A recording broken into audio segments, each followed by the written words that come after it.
Hello दोस्तों, स्वागत है आपका आफरीदी द एक्सप्लेनर में। यहाँ मिलेगा आपको लेटेस्ट मूवीज का full breakdown, crazy plot twists और मेरी तरफ से एकदम स्पाइसी एक्सप्लेनेशन। अगर आपको थ्रिलर, फॉरबिडन रोमांस और अनएक्सपेक्टेड ट्विस्ट पसंद है तो अभी चैनल को सब्सक्राइब करें।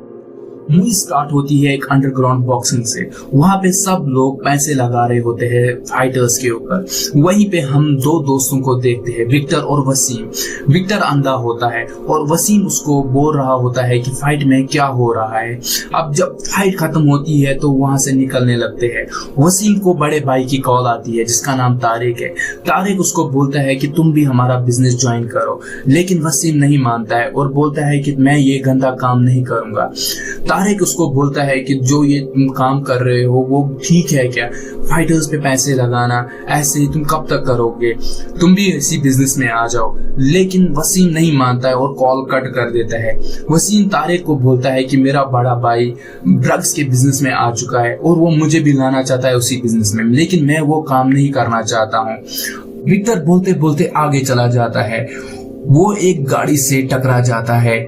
विक्टर वसीम को आवाज लगाता है, लेकिन वसीम की आवाज नहीं आती है। वो पीछे की ओर देखता है और उसको ढूंढने लगता है। वो जब आगे जाता है तो वो किसी चीज से टकरा जाता है। जब वो उसको टच करता है तो उसको पता चलता है कि ये वसीम है और उसको वहीं पे समझ आता है कि वसीम का किसी ने मर्डर किया है। वो वहां पे और लोगों को फील कर रहा होता है। वो उठता है, उनको टच करने लगता है और ये सीन यहीं पे खत्म होता है। दूसरे दिन वहां पे पुलिस आ जाती है। पुलिस विक्टर से बयान लेती है कि क्या हुआ था यहाँ पे।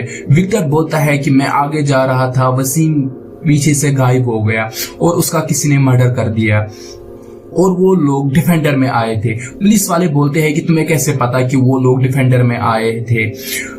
विक्टर बोलता है कि मैंने उस गाड़ी को टच किया है, मुझे पता है कि वो गाड़ी डिफेंडर ही।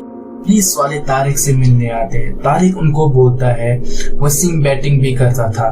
पुलिस वाले तारिक को बोलते हैं तुम इसमें इन्वॉल्व तो नहीं हो? तारिक गुस्से में बोलता है क्यों, आपको लगता है कि मैं अपने छोटे भाई का मर्डर करवाऊंगा? लेकिन पुलिस वाले कुछ नहीं बोलते और पुलिस वाले वहां से निकल जाते हैं। अब विक्टर वसीम के घर में ही होता है। उसी टाइम वहां पे वही लोग आते हैं जिन्होंने वसीम का मर्डर किया होता है।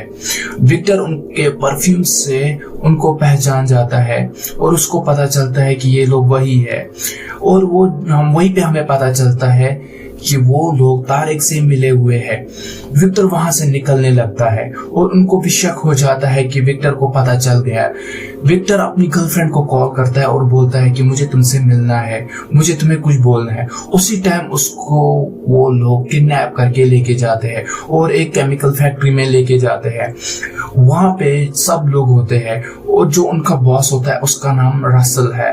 रसल उसको बोलता है कि मुझे नहीं पता था कि तुम हम तक पहुंच जाओगे, और वो अपने एक आदमी को बोलता है वीडियो बनाने के लिए, और वो विक्टर को उठा के एसिड में डाल देता है और उसको बोलता है इसका अच्छे से वीडियो बनाओ।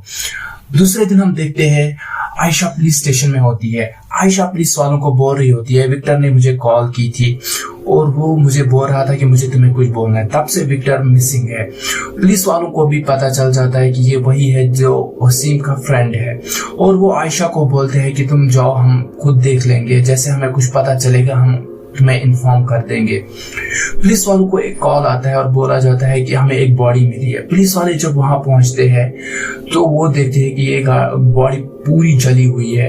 वहां पे फॉरेंसिक टीम भी आ जाती है और फॉरेंसिक टीम बोलती है कि ये बॉडी एसिड में पूरी जली हुई है, और उनको पता चल जाता है कि ये बॉडी विक्टर की ही है जब वो उसका जांच करते हैं। रसल का बाप टॉनी रसल को बोलता है तुमने उस अंधे को पहले क्यों नहीं मार दिया था, वो हमारे घरे तक पहुंच गया था। पुलिस वाले अब मीटिंग कर रहे होते हैं। पुलिस वाले बोलते हैं विक्टर जॉश का छोटा भाई था, उनका एक अडॉप्टेड भाई भी है जिसका नाम मार्को है। जॉश अपनी बिजनेस को अहमियत देता है लेकिन मार्को अपनी फैमिली को। लेकिन अभी मार्को यहाँ नहीं है, उसकी एंगेजमेंट कर दी गई है और उसको इटली भेज दिया गया है। जॉश अपने रूम में होता है। वहां पे दो लोग आते हैं और जॉश को बोलते हैं क्या हम विक्टर का अंतिम संस्कार करें, अब सब लोग आ गए हैं। जॉश बोलता है किस चीज का अंतिम संस्कार करना है, उसकी पूरी बॉडी जल गई है। जो करना है जल्दी करो और मार्को को अभी इन्फॉर्म मत करना। लेकिन वो बोलते हैं मार्को को शायद पता चल गया है, वो वापस आ रहा है। दूसरे रूम में बच्चे आपस में बात कर रहे होते हैं और वो बोलते हैं एक दिन जॉश को एक अननोन कॉल आया और उन्होंने उसको बोला कि हमने तुम्हारे छोटे भाई को किडनैप किया है, अगर तुम्हें अपना छोटा भाई चाहिए तो हमें 4 केजी सोना चाहिए। जॉश अपने भाई को ढूंढने लगता है और उसको विक्टर बाहर ही मिलता है। विक्टर पार्क में बैठा होता है। जॉश को अब पूरा यकीन होता है कि उन्होंने विक्टर को नहीं, मार्को को किडनैप किया है। जॉश अपनी बीवी को बोलता है अब हमें परेशान होने की जरूरत नहीं है, मार्को उन सबसे खुद निपट लेगा। उन्होंने मार्को को कुत्ते के पिंजरे में बंद किया होता है। मार्को उन कुत्तों को भी मार देता है और बाहर निकलता है, जहां पे हमें मार्को की ग्रैंड एंट्री दिखाई देती है। मार्को इस कहानी का मेन कैरेक्टर है। मार्को उनको बोलता है मैं भी डॉग लवर हूं, लेकिन जब अपने पे आती है मैं किसी को नहीं छोड़ता हूं। और वो उन सबको मारने लगता है। वो उन सबको एक एक करके मार देता है। चर्च में जॉश अब अपने बाइक के बारे में बोल रहा होता है। उसी टाइम मार्को की एंट्री होती है। मार्को सीधे आगे जाता है और बोलता है जिसने मेरे भाई को मारा है मैं उन सबको मार दूंगा। चर्च में टोनी भी होता है। वो जब ये सुनता है वो परेशान हो जाता है। चर्च के बाहर जॉश मार्को को बोलता है तुमने ऐसा क्यों बोला, तुम तो हमारे सगे भाई भी नहीं हो। मार्को बोलता है विक्टर मेरा खून है, वो मेरा भाई था और तुम मेरे बड़े भाई हो, मैं किसी को नहीं छोड़ूंगा। जॉश विक्टर को बोलता है मार्को ऐसा मत करो, जो मैंने गलती की है तुम भी मत वैसा ही करो। मार्को वहां से निकल जाता है। मार्को को कुछ पल याद आते हैं विक्टर के साथ। विक्टर गाड़ी में होता है मार्को के साथ। विक्टर गाड़ी चलाना चाहता था। मार्को उसको गाड़ी चलाना सिखाता है। क्योंकि विक्टर देखता नहीं था, इसलिए मार्को उसको हेल्प करता है गाड़ी चलाने में। अब सबकी मीटिंग होती है जो जॉश के साथ बिजनेस कर रहे होते हैं। उस मीटिंग में टोनी भी होता है। टोनी वहां पे अपने बेटे को इंट्रोड्यूस करवाता है रसल को। रसल जॉश के पास जाता है और उसका हाथ चूमता है। उसी टाइम वहां पे मार्को की एंट्री होती है। मार्को सीधे बोलता है मुझे किसी की हेल्प नहीं चाहिए, मैं उनको खुद ढूंढूंगा। टोनी बोलता है मेरा बेटा तुम्हारी हेल्प करेगा मैं उसको ढूंढने में, जिसने भी ये किया है हम उसको नहीं छोड़ेंगे। जॉश अपने साइड से काम स्टार्ट करता है। जॉश को जिन जिन पे शक होता है जॉश उनको मारने लगता है। मार्को भी अपने साइड से इन्वेस्टिगेशन स्टार्ट करता है। टोनी अपने बेटे को बोलता है तुम्हें मार्को के साथ रहना है, मार्को को हम पे शक नहीं होना चाहिए, तुम्हें मार्को को हमेशा अपने से दूर नहीं होने देना है। जॉश अपने साइड से जो कर रहा है वो हमारे लिए फायदा है। जॉश हमारा कंपटीशन कम कर रहा है बिजनेस में। मार्को पुलिस वाले से मिलने जाता है। वहां उसको पता चलता है विक्टर इकलौता गवाह था वसीम के मर्डर का। उसी के बाद विक्टर का भी मर्डर हुआ है। मार्को वहां से निकल जाता है। मार्को सीधे तारेक के पास जाता है और उससे पूछने लगता है, लेकिन तारेक जो जवाब देता है वो उसको पहले ही टोनी और रसल ने बोल दिया होता है तुम्हें ये बोलना है मार्को को। तारेक वही बोलता है। मार्को वहां से निकलने लगता है। मार्को तारेक को बोलता है अगर पुलिस वालों को कुछ पता नहीं चला लेकिन मैं पता करूंगा, मैं किसी को नहीं छोड़ूंगा। मार्को अब अंडरग्राउंड बॉक्सिंग में जाता है जहां पे वसीम का मर्डर हुआ था। वहां पहुंचते ही जो अंडरग्राउंड बॉक्सिंग का बॉक्सर होता है वो मार्को को रिंग में बुलाता है और मार्को को बोलता है यहाँ तुमसे कोई नहीं डरता है। मार्को रिंग में जाता है और उसको मारने लगता है और उसको पूछता है कि मुझे सीसीटीवी की वीडियो रिकॉर्डिंग चाहिए, लेकिन वो रिकॉर्डिंग पहले ही रसल लेके गया था और रसल ने उस फाइटर को पहले ही बोला था अगर मार्को यहाँ आया तुम्हें क्या क्या बोलना है, और वो उसको उस टाइम भी इशारा कर रहा होता है चुप रहने के लिए। मार्को को वहां पे भी कुछ पता नहीं चलता है। अब हम देखते हैं कि टोनी प्लानिंग कर रहा होता है कि हम सारा बिजनेस अपने अंडर कैसे लेंगे। वो 30 केजी सोना कस्टम के हाथ पकड़वाना चाहते हैं और बाकी 90 केजी खुद के पास रखेंगे। और उनके साथ कस्टम ऑफिसर भी मिला होता है। जब ये बात जॉश को पता चलती है, वो सबको बोलता है ये कैसे हुआ, आज तक कभी नहीं हुआ ये सब, शायद हम में से कोई मिला हुआ है। जॉश वहां से निकलने लगता है। उसी टाइम टोनी का एक आदमी जॉश के पीछे पीछे आता है और उसी की गाड़ी में बैठ जाता है और बोलता है मुझे तुम्हें कुछ बोलना है। और उसको बोलता है कि मैंने ही कस्टम वालों को बोला है कि सोना कहां से आ रहा है। और वो उसी टाइम जॉश के ऊपर हमला करता है और जॉश के ऊपर चाकू से बहुत बार मारता है और उसको लगता है ये मर जाएगा और वो वहां से निकल जाता है। लेकिन जॉश बच जाता है। जैसे ये बात मार्को को पता चलती है, वो भी हॉस्पिटल जाता है। वहां उसको पता चलता है कि जॉश खतरे से बाहर है, वो जल्दी ही होश में आ जाएगा। वहां पे टोनी भी होता है। टोनी बाहर निकलता है और गाड़ी में चढ़ता है। वहां पे वही बंदा होता है जिसने जॉश के ऊपर हमला किया था और टोनी उसको मारने लगता है और बोलता है अगर तुमसे ये काम नहीं हुआ था तो तुमने हाथ में क्यों लिया ये। और उसको बोलता है तुम्हें कुछ टाइम के लिए अंडरग्राउंड होना पड़ेगा जब तक मैं यहाँ पे सिचुएशन हैंडल ना करूं। एक पुलिस वाले को यूट्यूबर कॉल करता है और मिलने के लिए बुलाता है। पुलिस वाला जब वहां पे जाता है तो उसको वो बोलता है जहां पे वसीम का मर्डर हुआ था मैंने वहां पे गाड़ी अपनी लगाई थी। मुझे पता चला था वहां पे कुछ ड्रग्स की डील होने वाली है। मैंने इससे पहले भी ऐसे वीडियोस बनाए और अपने यूट्यूब चैनल पे अपलोड किए हैं। लेकिन आज जब मैंने वीडियो देखा तो मैंने वहां पे ये देखा और उसको वो वसीम का मर्डर का वीडियो दिखाता है। वो उसी के गाड़ी में जो कैमरा लगा था उसी में वो रिकॉर्ड हुआ था। पुलिस वाला उस पर रिपोर्ट बनाता है और अपने बड़े ऑफिसर के पास जाता है। लेकिन बड़ा ऑफिसर भी रसल के साथ मिला होता है और वो रसल को बोलता है ये सब। रसल उसी रात जाके पुलिस वाले को भी मारता है और उस यूट्यूबर को भी मारता है।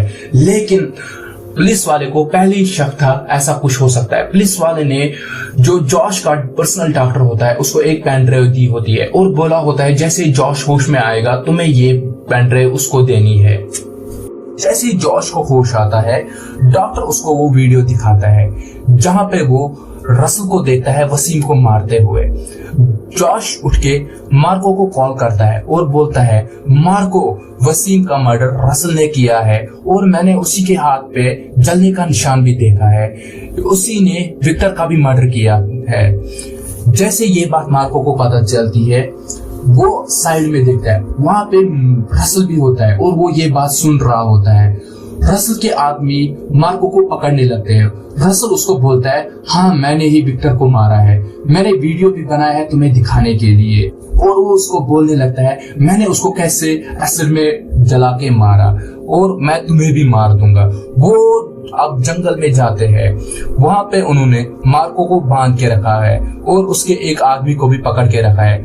रसल वहां पे वुड कटर लाता है और उसके आदमी का एक हाथ काटता है और अब वो मार्को को भी मारने लगता है। लेकिन मार्को अपने आप को बचाता है और एक एक करके मारने लगता है उन सबको।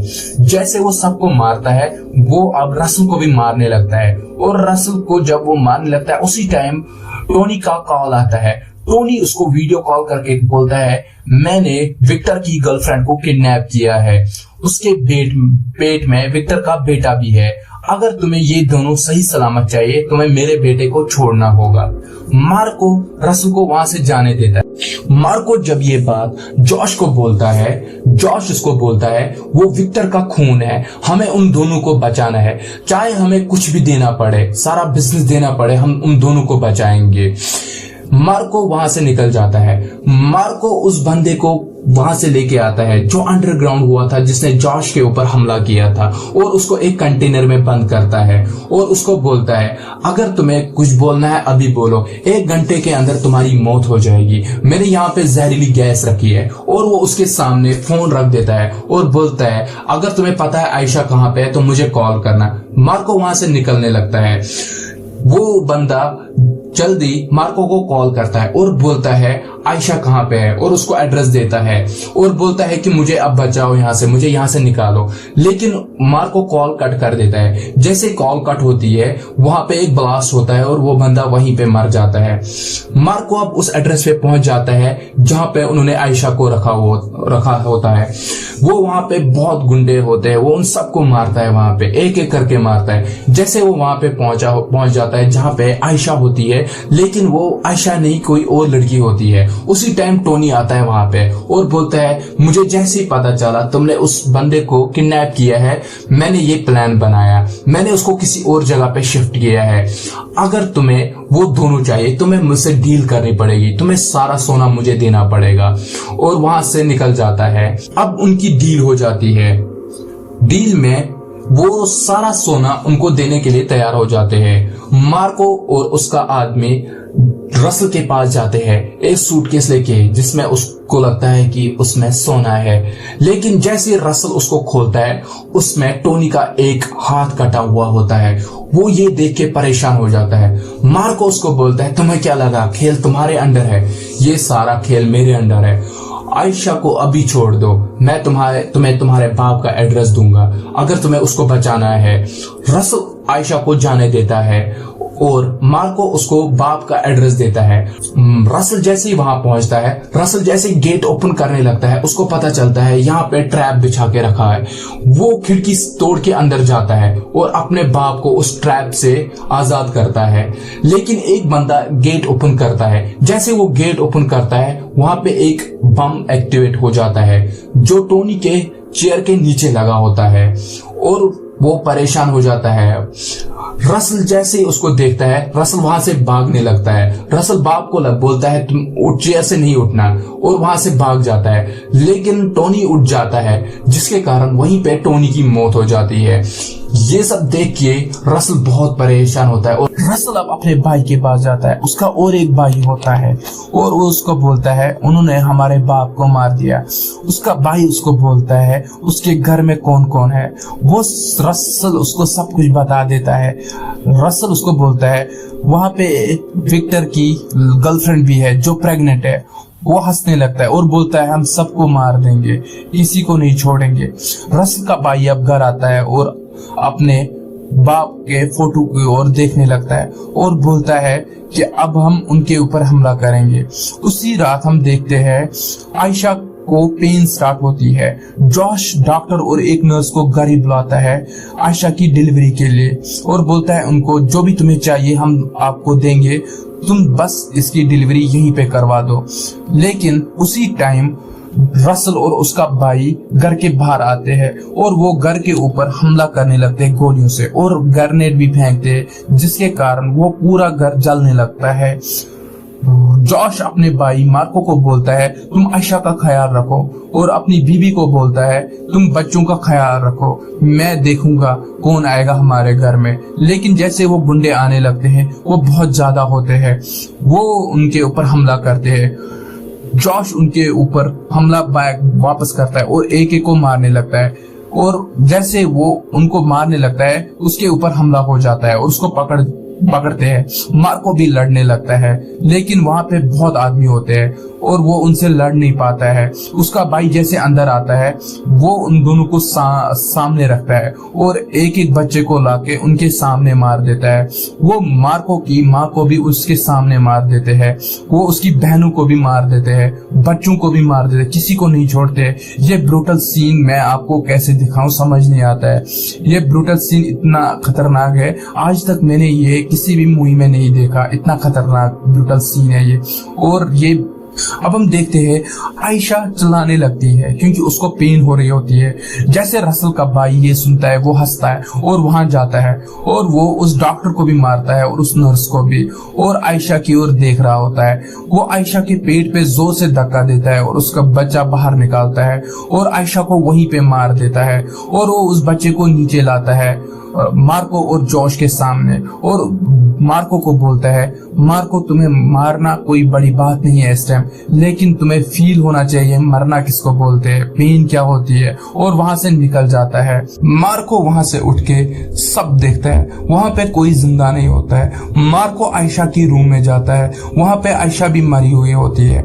वो वहां से उठ के अपने जख्म साफ करता है और अच्छे से कपड़े पहनता है और वो अब केमिकल फैक्ट्री की ओर निकलने लगता है जहां पे उन्होंने विक्टर का मर्डर किया था।